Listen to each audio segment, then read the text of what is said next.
From the center of the universe, Toronto, Ontario, Canada, this is the SDM Show with your host, Rob Cairns. The SDM Show focuses on business, life, productivity, digital marketing, WordPress, and more. Sit back, relax, grab your favorite drink, and enjoy the show. Here is Rob. Hey everybody, I'm Rob Cairns. I'm the founder, CEO, and chief creator of Amazing Ideas at Stunning Digital Marketing. In this podcast, I sit down with my good friend Ryan Waterbury in our monthly segment, and we talk about preparing your marketing for the holidays. And we even include things like Black Friday and Cyber Monday and Christmas Day and the day after Christmas. You don't want to miss this episode, so grab a drink, sit back, relax, and enjoy the conversation that Ryan and I had. This episode of the SDM Show is sponsored by Stunning Digital Marketing, the agency to handle all your WordPress website security needs. Go on over to stunningdigitalmarketing.com and find out how we can help you secure your website so you no longer have an issue with backups, being hacked, or your website being compromised. That's stunningdigitalmarketing.com.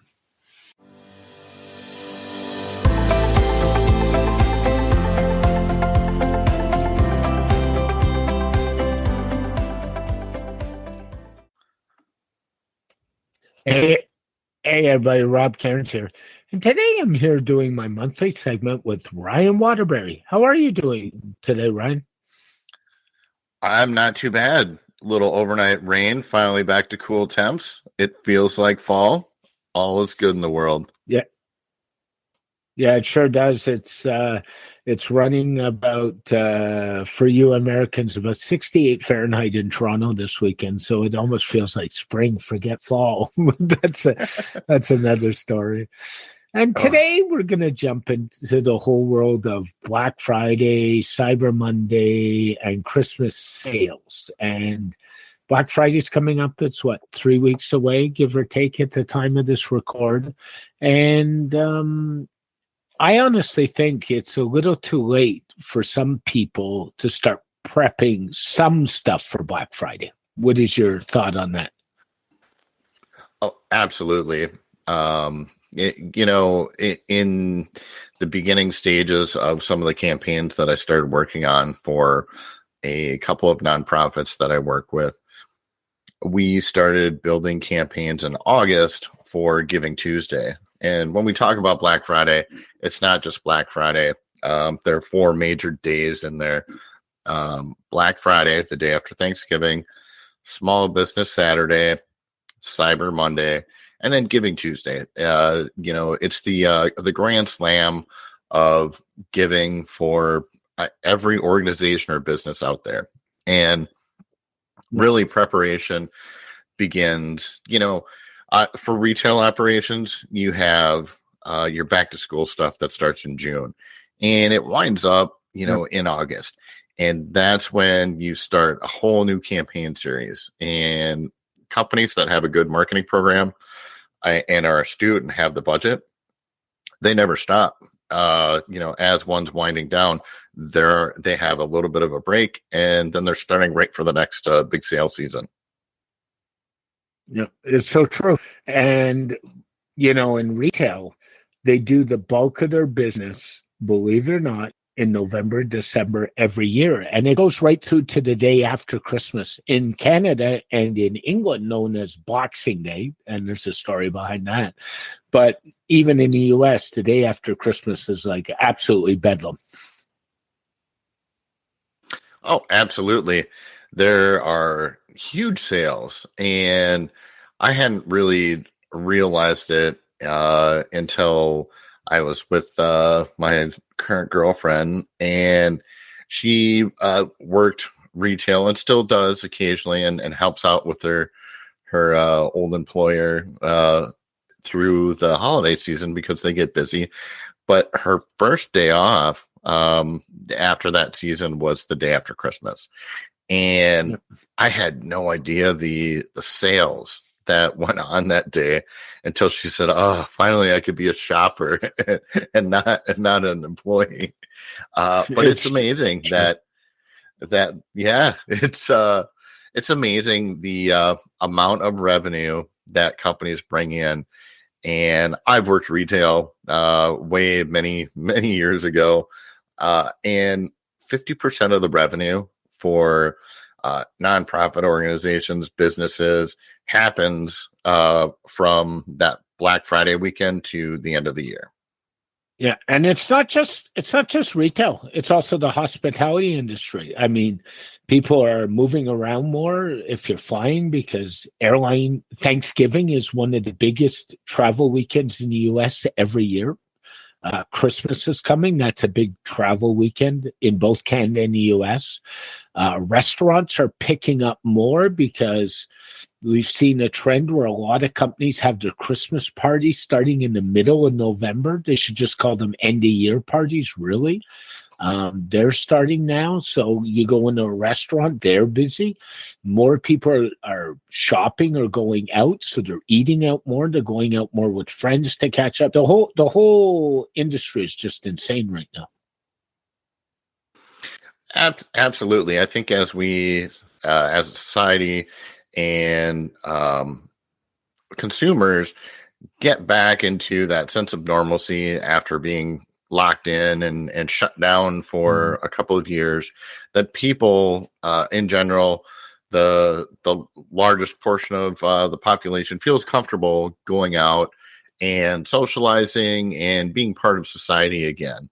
So You're absolutely correct that it's not just retail, but it's, the hospitality and eating out. I can tell you last weekend, going out on a Saturday evening, I have not seen restaurants and bars as busy as they were then in a long time, it's a good thing. I was in a restaurant last night that I always make a reservation for because I don't like waiting, and it was just packed, and I mean packed. And we sat last night for about 3 hours and still packed. But that's good for the industry. The problem they've got right now is, especially in Canada, because of all the the government handouts during COVID and all that, they're having problems getting workers to fill some of these jobs because they left jobs. And that's a bit of an issue right now, to say the least. Yeah, and that's the same in the U.S., and I think that's part of why some of these restaurants seem extra busy, because they are short-staffed, and the time from seating at table to the end of your meal is extended because of shortage in kitchen staff and wait staff. But to see people out and spending with inflation up, still not a very good economic outlook, that's a positive thing. And you know what, we're talking about, we kind of talked about getting ready for this season. If you hadn't started in August, there are still some things you can do, but now that we're 3 weeks away, you're really behind the 8 ball to do anything. And whether it's digital ads, email marketing, I think those are going to be your best bets. If you were planning some print campaigns, good luck. That takes a longer time from print to delivery to in the hands of consumers.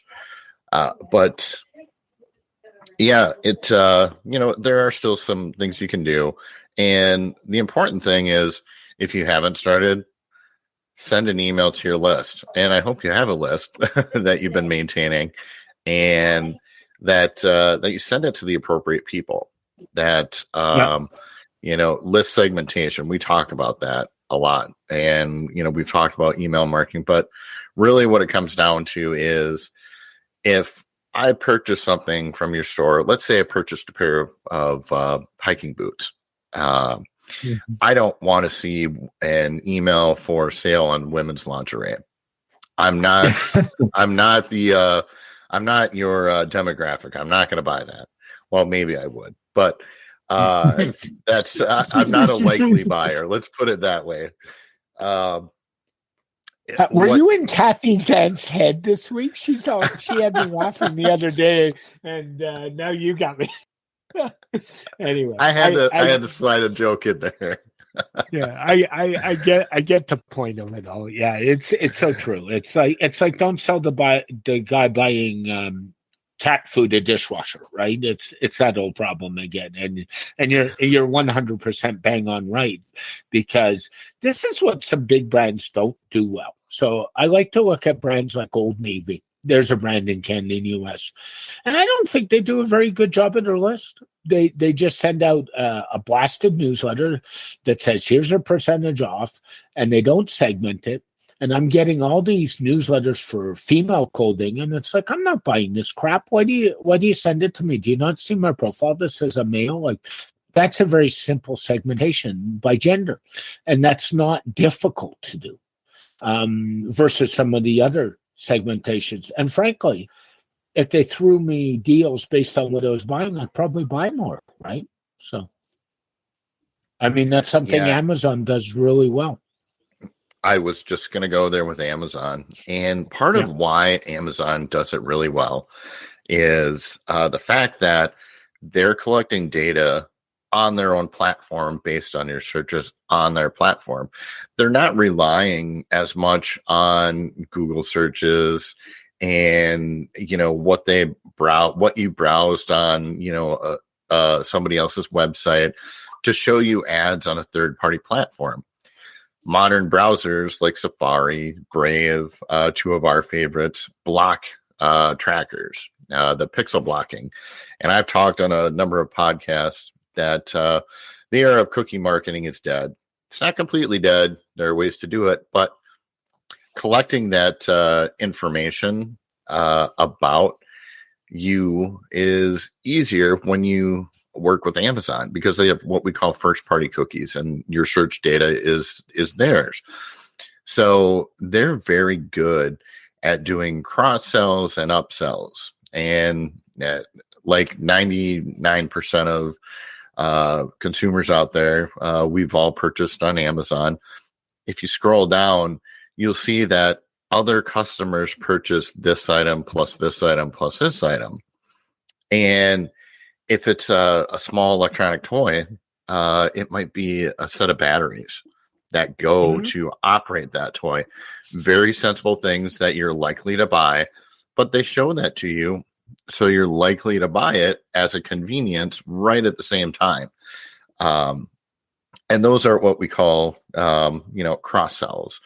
Another one that I've seen Amazon does this really well too is they'll show you comparisons, and they show you the next model up. And that's what we call an upsell, where they show you something else that has a couple more features, and it might be a little bit more, but they dangle it in front of you because it's nice, and it's going to make them a little bit more money.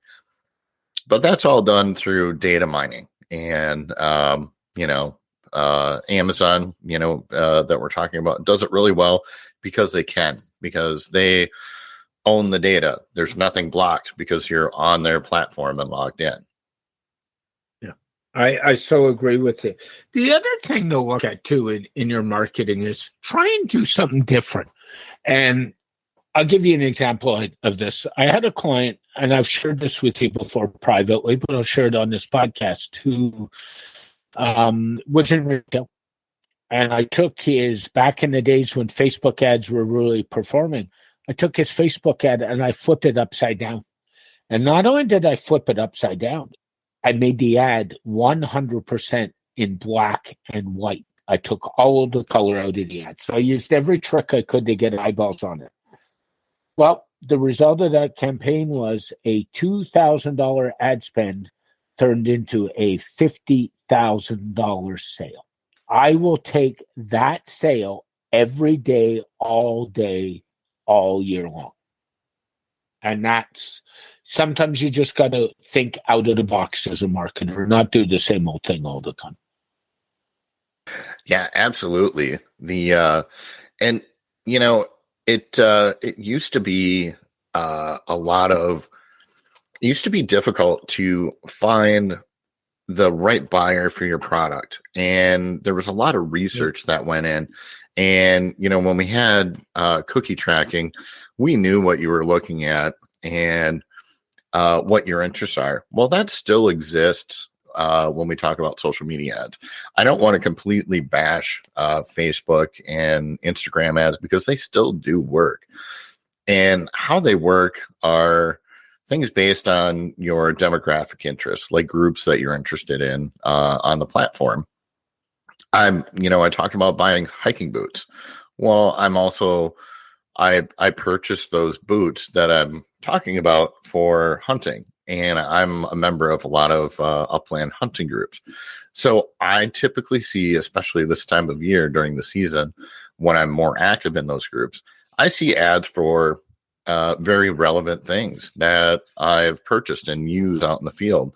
Hunting vests, other things like dog vests, because I belong to a number of dog groups and hunt my dogs. Those things are very relevant. And, the ones that really, you're absolutely correct that one, putting the ad in front of the likely buying party, but two, after a while, there's a thing called ad blindness, especially on social media platforms where you just scroll by. That's where that good creative really comes into play. That not only are you putting something relevant in front of a proper demographic, but it's different and it causes them to stop. You really want someone to do what we call stop the scroll and take a minute and look at that ad and take action. So true. So true. So we've talked a little bit about ads. You've touched on the email list. And a place I want to touch on is a website, and I think you know where I'm going, is simple things. Did you check your payment processor before you started the sale? Number one. Did you make sure you have the proper bandwidth and infrastructure on the back end for your website to handle the increase in traffic during the sale? Number two. And number three, did you bother to do a security audit of your site and make sure the security is good, because the hackers increase during this time of year? And did you check any forms, the entire checkout process on top of the payment processor to make sure it's all working, all before you launch that sale? Oh, absolutely. This time of year, and especially since people over the past couple of years had shifted their buying practices to online, we're seeing more card skimming and card testing. So testing that checkout process to make sure that it's secure, and your payment processor, Stripe, is one of my favorites. They're very good at fraud detection and denying charges right off the bat. So you don't have problems with that and have any chargebacks. But that's, a popular hack right now that people will go, and this is more important with nonprofits that have open donation forms, that they will go and test card numbers to see if they work. So if you have a donation form, not just, your retail checkout process, but this is an important piece here that, one, you need security on your form, and two, use a trusted payment processor that has good fraud detection, because that's hard to get back, and sometimes that money comes out of your pocket. And I hate to see that with charitable organizations that just aren't prepared. But you're absolutely right with overall website preparedness. When we talk about running ads, I had a client that didn't tell me that they were going to run a cross promotion from two of their sites that don't see more than a couple sales a day. And they ran an email marketing campaign, and all of a sudden they were seeing 1,000 sales an hour, and it crashed the site.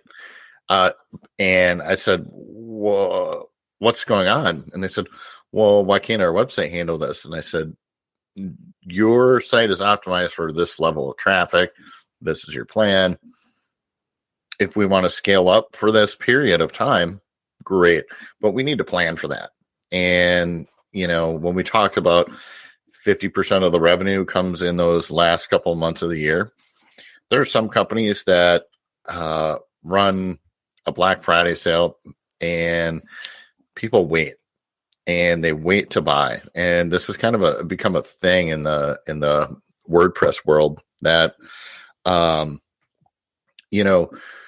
Black Friday, people wait because there are 30, 40% off deals, sometimes lifetime deals that happen on that day.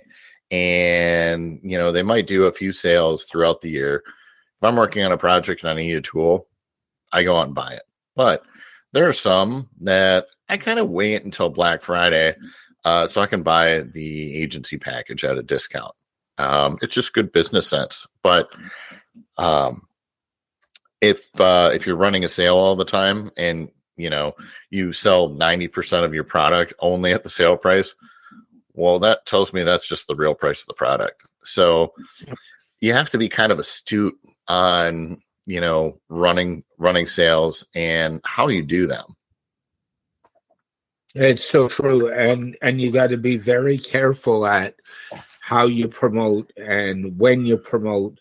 And I honestly think, like, in the long run, you and I have talked about this many times on podcasts and publicly, is playing the discount game all the time is just a race to the bottom. It's okay to get an infusion of cash in, but then sooner or later you got to say, okay, this is what the product's worth, so I'm not going to play that game anymore. And I think we need to be very careful of that, to be honest with you. Well, yeah, I bring that up just because, Amazon used to have the Prime Day in the middle of the summer. Then we had other retailers like Target and Walmart that got wise to those tactics, and now they have their own online marketplaces, and they run sales at the same time or before Prime Day or after. And so Prime this year, Amazon ran a second series of Prime Days this year, just a few weeks ago. Yep. And they've already got Black Friday advanced specials up on Amazon as of this week. So I was in my Amazon account buying stuff yesterday. So they have gone into the mode, and I read a really interesting report. Their demographics and their numbers showed that they did better with the sales in October than they do with the Prime Day sales in July. And that's why they're actually looking at their numbers and saying, how do we make this? And the other ones, like the Targets, the Walmarts, they're just copying. And Black Friday is really a U.S. thing, but I'll tell you, we have Black Friday sales in Canada, and no question, all the time. So, just the sales season and the buying season just has been extended, especially this year. It seems we just finished up the Halloween holiday, and I saw Halloween sales. I think the past couple of years were the first years, at least in the WordPress world, I saw some specific sales on Halloween just to spark some extra revenue. But what that's doing is that's spreading out the buying season. So when we started out talking about, are you ready for Black Friday? You might have already missed out on some things because your competitors have already been running sales and been running promotions well before Black Friday. And if their needs are met and satisfied as a consumer, Black Friday may come around and they're not going to buy anything. Like I think you mentioned to me the other day, your Christmas shopping is already done. Yeah, done and wrapped, by the way, just for anybody who cares. Doesn't care. I'm like, but that's because I've also changed my buying habits. The way I shop, everybody knows in my family, I hate shopping malls more than anything. So I either shop in big box stores. So there's like your Staples, your Walmarts, your Costco's who have outside entrances in that. And around Leslie's place, there's an area in the GTA where we have, within 5 minutes of there, we have 50 big box stores. So that makes life easy. And anything I don't buy in a big box store, I guarantee is coming online. because, with gas price being so much and people not having stock and certain things, like today I ordered a laptop sleeve for my mother, a nice one, because she's going on a trip. And to get a nice laptop sleeve in a computer store, good luck. To jump on Amazon and get it in 2 days, much better luck, And it's not just the fact I don't have to get it. It's the level of service. A lot of these retailers and malls don't know how to service their customers. It's actually disgusting, because if they service, they would excel and put their competitors out of business. But that's, another story for another podcast. Sure. I just wanted to emphasize the point that if you're a smaller retailer, these are the things that you're competing against, and that it takes time and thought to, reach your ideal customer. And I'm not going to say it's too late. There are still some things that you can only find in small retailers that you really want, really unique things. And that's where I talked about building your email list. You've probably got a social media following. You don't necessarily have to buy paid ads. I think it would help, but you need to be visible and at least do something to remind your customers about the great things that you do. And this is true for nonprofits. And, Giving Tuesday is a big day. And, I will, mention that there are a lot of nonprofits that do really well on that day. And, I've already gotten, hard snail mail from a couple of the conservation organizations talking about that day and urging some increased giving. But particularly with nonprofits after that, the Grand Slam weekend, Black Friday weekend through Giving Tuesday, that end of the year appeal is really important. And just kind of shifting gears away from retail, but to talk about there's other things other than buying physical products. There are lots of great organizations out there in this whole period where there's a lot of cash flow that you got to remind people that they need to save a little to give to their favorite charitable organizations.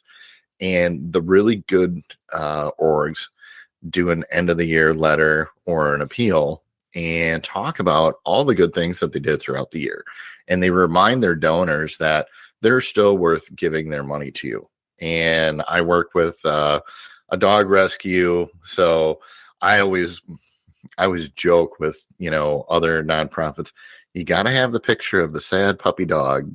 And it's especially funny because my favorite charity is a dog rescue, but it's true. You need to appeal to your best donors and let them know that, hey, we're still doing some good things. And it's not just about buying that perfect Christmas present. So what I would suggest, and it's an interesting thought, they all wait to the end of the year.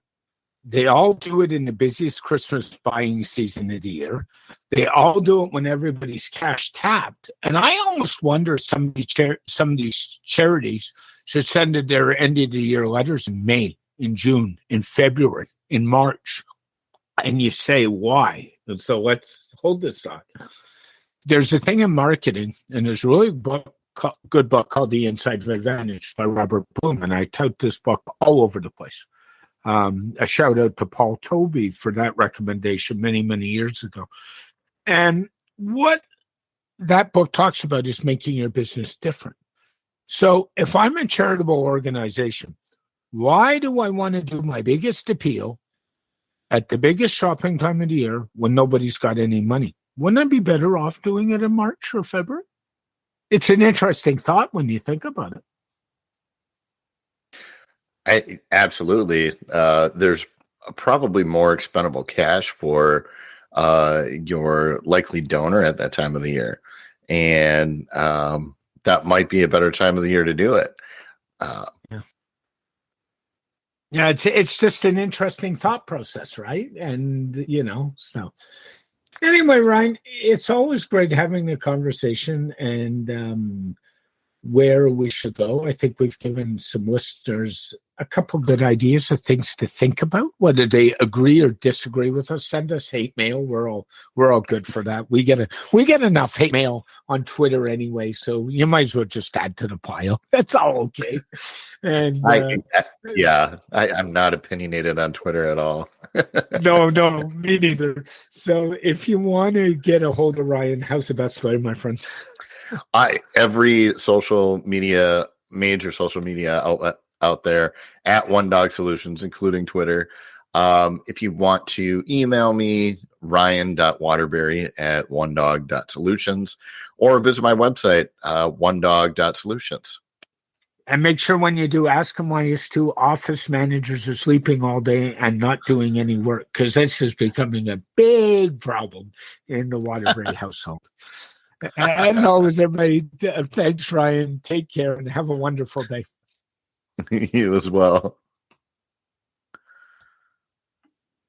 This episode of the SDM Show is sponsored by Stunning Digital Marketing, the agency to handle all your WordPress website security needs. Go on over to stunningdigitalmarketing.com and find out how we can help you secure your website so you no longer have an issue with backups, being hacked, or your website being compromised. That's stunningdigitalmarketing.com. Very special thank you to Ryan Waterbury for joining me on this edition of the SDM Show. Thank you for listening to this edition of the SDM Show. The SDM Show is brought to you by Rob Cairns and Stunning Digital Marketing. For more information about Rob Cairns and Stunning Digital Marketing, go to stunningdigitalmarketing.info. From here, you can connect to us on social media, go to our website, and even go to the podcast to subscribe. This podcast is dedicated to my late father, Bruce Cairns. Dad, I miss you very much. Keep your feet on the ground. Keep reaching for the stars. Make your business succeed.